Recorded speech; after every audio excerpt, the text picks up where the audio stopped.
Ok, salut tout le monde, on est parti pour un nouvel épisode du speedrun. On a les noirs, notre adversaire nous joue E3, alors c'est assez spécial.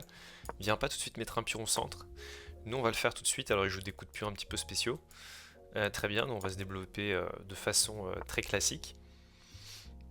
Alors, que jouer.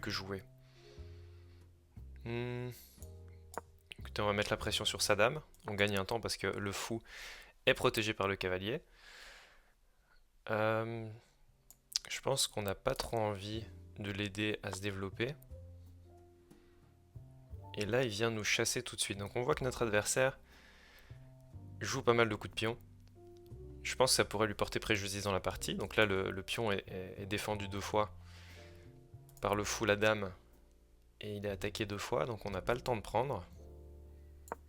On va reculer notre fou, je pense il est du genre à pousser. Donc là, on va essayer de deal avec quelqu'un qui a la folie du pion. Et là, je vous conseille... Donc là, le petit problème, c'est qu'il menace d'enfermer le fou. Donc on l'a vu, et nous, on va pousser le pion à H5. Déjà pour se créer une petite porte au cas où, mais aussi surtout en cas de prise. On avait la prise, c'était défendu avec la tour, il n'y avait pas de souci. Donc là, il pousse bien sûr. Et là, je pense qu'on peut rentrer à la maison parce qu'on a comme idée de revenir en G8 pour pouvoir revenir en E7 et se remettre sur une belle case ici en F5. Je pense que ça va être le plan. Je pense que ça va être le plan, c'est ce qu'on va faire. Donc il ne faut pas forcément avoir peur, hein. Ici maintenant, les pions, ils ont été poussés au max. Et en fait, quand les pions ont été poussés au maximum, on ne peut plus les reculer. Donc je pense que mon adversaire me laisse la possibilité de jouer E5, je vais le jouer, ça me semble logique. Alors j'ai pas trop l'habitude parce que ça peut venir affaiblir ce pion-ci, hein, il n'y aura pas de support ici de l'autre pion. Mais ma foi, ça me semble extrêmement logique. Donc on va le faire.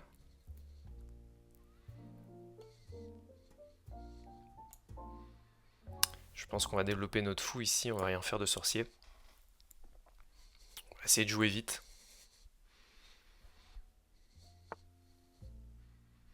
Jouer des coups qui font sens. Donc là on avait vu le chemin pour le cavalier, hein, pour arriver en F5 parce que le chemin de F6, sa case naturelle, est obstrué par le pion ici en G5. Et là, notre adversaire se retrouve avec un petit pâté de pièces, hein. On voit que les pièces sont un petit peu sur la première rangée, ça fait ni queue ni tête. Et en fait, nous, notre roi, bah, en petit rock, il va être assez safe parce que les pions ont été poussés, ils peuvent plus. La seule poussée potentielle, c'est celle-ci, et elle est quand même vachement bien protégée. Donc je pense qu'on peut partir sur un petit rock. Alors il y a aussi l'option de développer l'aile dame, mettre son cavalier en C6 ou en D7. Alors, je réfléchis un petit peu, mais je pense qu'on va tout simplement faire petit rock. Et ça nous va très bien. Voilà, donc notre adversaire met son fou sur la grande diagonale. Ça me donne envie de jouer un coup de C6. C'est peut-être pas le meilleur, mais là je viens vraiment créer un mur face à son fou. Et moi je vais pouvoir apporter le fou ici de l'autre côté. Alors oui, il attaque madame.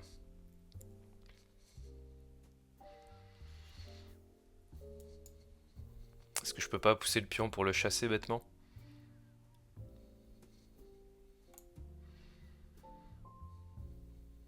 Je pense que si, et c'est ce que je vais faire. Alors il faut aussi regarder les poussées au centre. En cas de poussée au centre, il y a certainement une prise. Et là, c'est pas si dérangeant que ça de sacrifier un pion dans ce genre de position.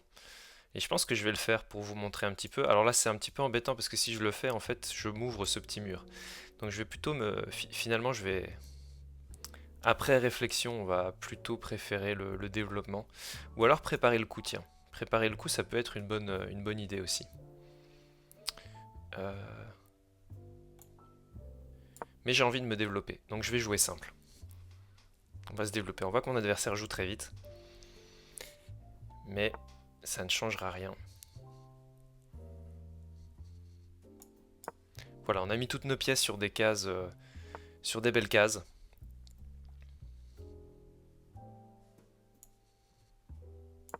Alors je vais mettre la tour A plutôt que la tour F sur cette colonne ici, juste en face du roi.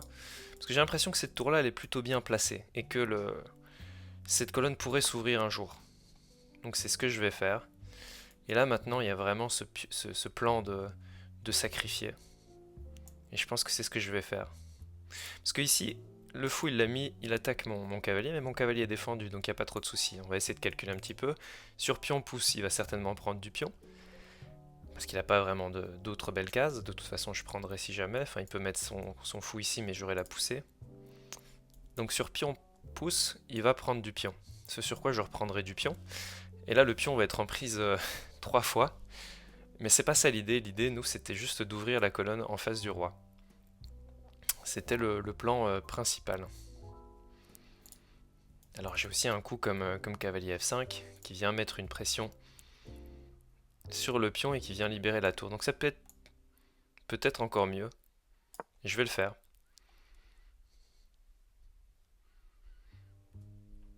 Voilà, là ici j'essaie de bien préparer. Je vois que mon adversaire est un petit peu moins bien placé. Il a son roi au centre. Donc j'essaie d'en tirer avantage. Et là j'essaie d'ouvrir les lignes. Alors il prend parce que son pion a été attaqué. Je vais venir reprendre.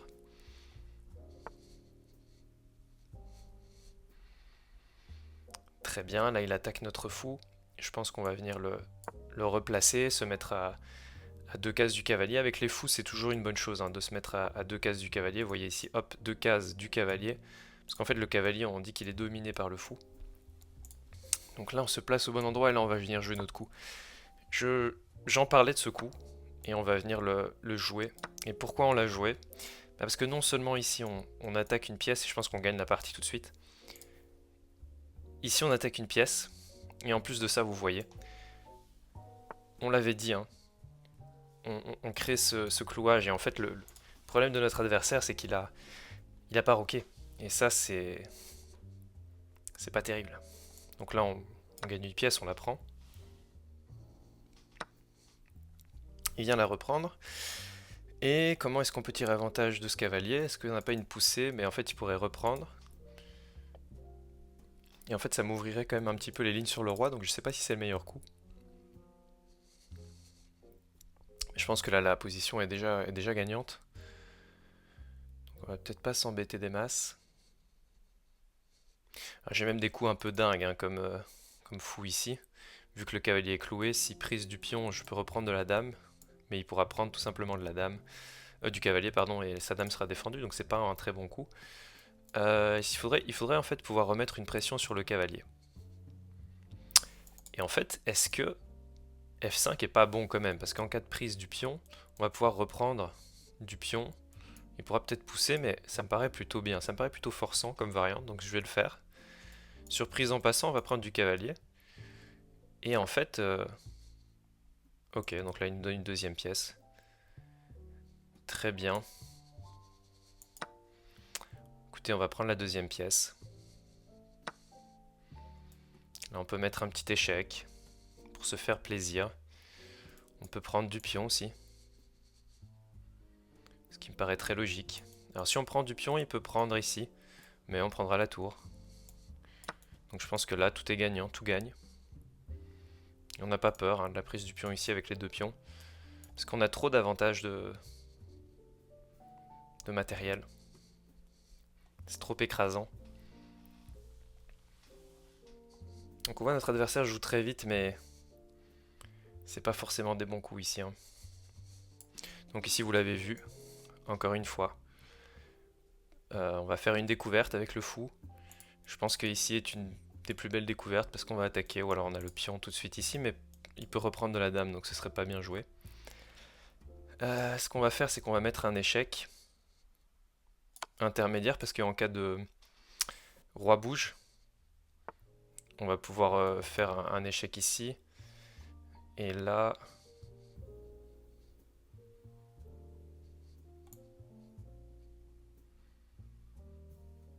Bon là on va essayer de gagner la dame. Je pense que ça va le faire abandonner parce que sur fou ici il y a dame prend et puis il y a échec. Gagne la dame, donc je pense que c'est plutôt un bon coup. Donc c'est ce qu'on va faire.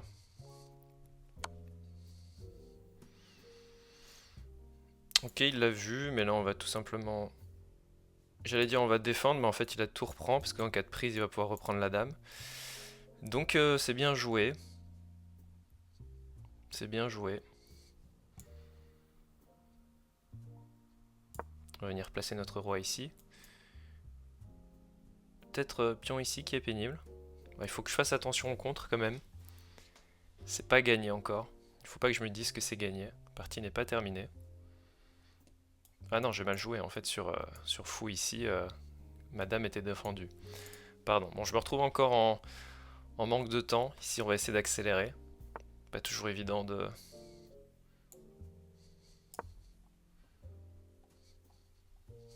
parler en même temps. Bon, là, on l'avait vu. Hein. On avait vu le fou qui défendait, donc là, c'est plutôt fort. On va jouer vite.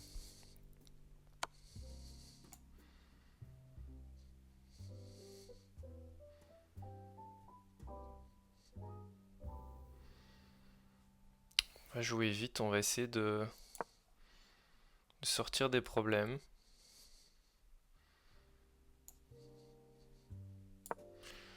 On va venir tout défendre.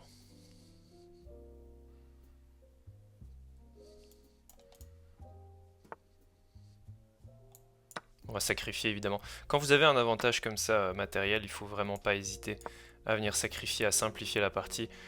Là ici j'ai beaucoup trop de pièces et donc il n'y aura pas de souci apparent. Je vais venir grappiller les pions et ça devrait aller tout seul.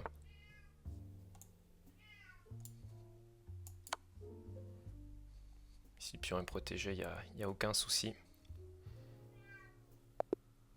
Et notre adversaire abandonne. Très bien, on va pouvoir analyser cette partie. Alors on voit que notre adversaire est relativement bien joué. 82,7 de précision. Alors, donc nous on met un pion au centre, très simple. On développe notre cavalier. Donc l'ordinateur veut vraiment qu'on joue E5, qu'on prenne tout le centre. C'est vrai qu'on aurait pu le faire plus tôt. Ici on gagne un temps de développement sur la dame. On recule notre fou. Il vient nous l'attaquer. Notre adversaire pousse un peu tous les pions. A6 c'était aussi un bon coup, mais A5 H6 pardon, H5 est très logique aussi. Là-dessus notre adversaire pousse le pion. On vient replacer notre cavalier en G8. Alors on joue pas les meilleurs coups à chaque fois, hein, mais on joue des bons coups, des coups qui sont pas perdants. Là on prend enfin le centre, l'ordinateur est content. On se développe, hein, là rien de sorcier. Alors je pensais que Petit Roc était relativement safe. Ok, on voit que notre adversaire tricote un petit peu.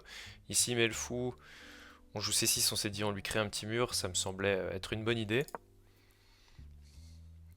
Ici A5 c'est un petit coup d'épée dans l'eau parce qu'on peut tout simplement jouer B6, chasser le fou, placer le cavalier. Dame en D2, et là on voit que l'ordinateur déjà commence à pas trop aimer les blancs parce qu'il y a une absence de roc, et le roi qui est laissé au centre. Ici on vient placer la tour en face du roi. Et fou H3 de la part de notre adversaire, ce qui est déjà une petite imprécision encore. Et là on avait plus fort, on avait quoi? On avait la prise totale du centre. Ça peut faire sens effectivement là-dessus, sur ce coup un fou H3 il menaçait pas grand chose, donc on aurait pu en profiter pour prendre le centre. C'est vrai que j'aurais pu appuyer un petit peu plus au niveau central. Donc là j'avance le cavalier, il vient le prendre, je prends. Je replace mon fou, j'aurais pu le placer sur une case un petit peu plus active effectivement. Il place sa dame et là je pousse. Je pousse D4 qui n'était pas forcément proposé par l'ordinateur, mais ça semble logique. Et là-dessus notre adversaire aurait tout simplement dû reculer son fou. Parce qu'il aurait dû voir qu'après prise et prise, non seulement sa dame est clouée, mais en plus de ça une pièce est attaquée, il ne peut pas défendre les deux. Et c'est ce qui s'est passé dans la partie. Là-dessus on a pris le fou. On a poussé F5 qui était un bon coup. Et là il nous a laissé la deuxième pièce, mais s'il avait fait la prise en passant, on aurait repris du cavalier. Et ma foi la position était tout autant écrasante parce que sur un coup comme F3, j'avais vu qu'on pouvait tout simplement mettre un échec au roi qui allait devoir se déplacer, perdre le droit de roquer, et la partie me semblait assez facile à conclure. Dans la partie, il nous a laissé prendre la pièce. On a fait échec. On s'est dit qu'en cas de prise de la dame, la petite tactique c'était tout simplement fou C1, découverte et gagne la dame. Il l'a vu. Il nous a fait un petit coup d'échec et là-dessus on aurait pu tout de suite revenir avec le fou, mais on a vu un petit fantôme. On s'est dit qu'il avait la prise de la tour et lui-même l'a vu, hein, parce que le pion était cloué, mais en fait le fou défendait la dame un petit peu plus loin. J'en suis rendu compte un petit peu après, mais on l'a rejoué. Et après ça, il a joué un bon coup. Bon, sur cavalier là, la prise était logique. Hein, quand vous avez deux pièces d'avance et que vous avez votre roi qui est un petit peu faiblard, n'hésitez surtout pas à échanger une tour contre un cavalier, une tour contre un fou, voire même une dame contre une tour et un cavalier, il n'y a pas de problème. Vous avez de toute façon un avantage confortable matériel. Et le but c'est de ne pas se faire mater évidemment, donc on a tout fait pour. Et puis là-dessus on avait comme idée de raser tous les pions, de faire une dame avec un pion et de gagner facilement la partie. Voilà, c'est un petit peu comment punir. Alors j'ai pas été le plus précis possible, hein, mais vous voyez l'idée. Quand un roi adverse reste au centre, quand l'adversaire ne se développe pas assez vite, quand il balance tous ses pions, il crée des faiblesses, il crée des alignements désagréables, et c'est à partir de ce moment-là qu'on peut en tirer profit et essayer de jouer des bons coups et de gagner facilement la partie. J'espère que la vidéo vous a plu, nous on se retrouve très vite pour un prochain épisode, et je vous dis à bientôt et prenez soin de vous. Salut tout le monde.